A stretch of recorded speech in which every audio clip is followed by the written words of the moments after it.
the desire to grow. Welcome to the show. Podcast link in the description or the bio above. I guess going more to like getting into the PhD now, because I guess this is something you've actually experienced. What does it take to like get into a PhD program? Because I feel like, of course, the master's or undergrad, it's pretty like you look at the resources, you check ABC, okay. But I feel like with a PhD, it's not just like you check these boxes; it's much more than that. So, what did you Yeah, do, I guess, and also what does it take to get into like a PhD program, especially at such a young age, at 23? yeah. I think you need to check all those boxes, and then there's another box that you have no control over, and that box is called luck. You need to also have luck on your side as well, because I mean, there's exceptional people. There's a lot of applicants. This year, our cohort, we have, I believe, 17 people, and we probably had over 300 maybe applicants. Wow. So it's pretty competitive, and so the main thing is you need to be the sort of you need to everyone sort of does well in undergrad, masters, research, good reference letters. Reference letters are important.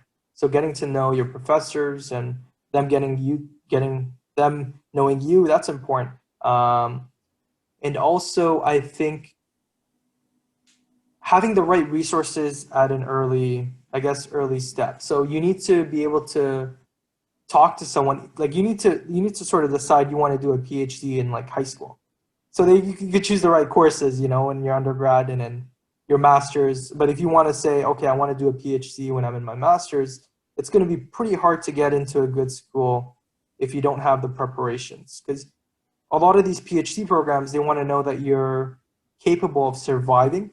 That's their number one goal, and then also thriving as well. So you need to take a lot of math courses, uh, some really cool math courses you need to take, and they're fun.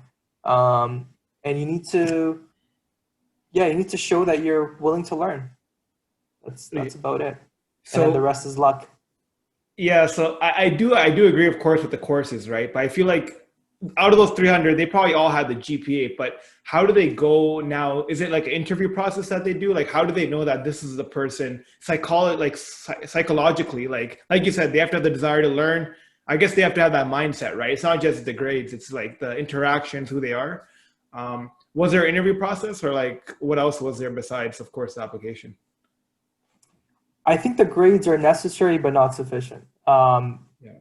Sort of the interviews are we don't have interviews. There was no For the PhD programs I applied. There was no interviews. Okay. Um, the main thing is your reference letters. So that's sort of the interview, the hidden interview. And academia. It's a small world. Hmm. Someone could pick up a phone and say, "Hey, I have a great student. He's a great fit with this professor." I see. Cool. I see. So So, that's the key. So the biggest takeaway there, of course, I think then is like be an exceptional student, right? Be the one where you could stand out. And I know this because you were in my classes and you were always a standout. So and it's also I feel like taking another step, right? Like building those connections. Because some people just go to class and they don't take the step above to challenge their teacher. One thing I know you always did is you always challenge the teacher on different topics. So that's how you kind of stay memorable, right? I think that's what's going to really help you in your reference letter. So I guess to the audience listening to this, one thing I want them to understand, at least from Nasir's point of view, what I think is that stand out in your class. Like, don't be the typical. And if you really want that reference letter to be something, like you have to earn it, right? And you can do that, of course, by standing out in class. Thank you for making it all the way to the end. The full podcast episode is now available on Spotify, Google, and other platforms. The link will be in the description. If you like what you hear and are interested in hearing the full episode, be sure to check it out. You can also show your support by subscribing to the channel, liking, and commenting.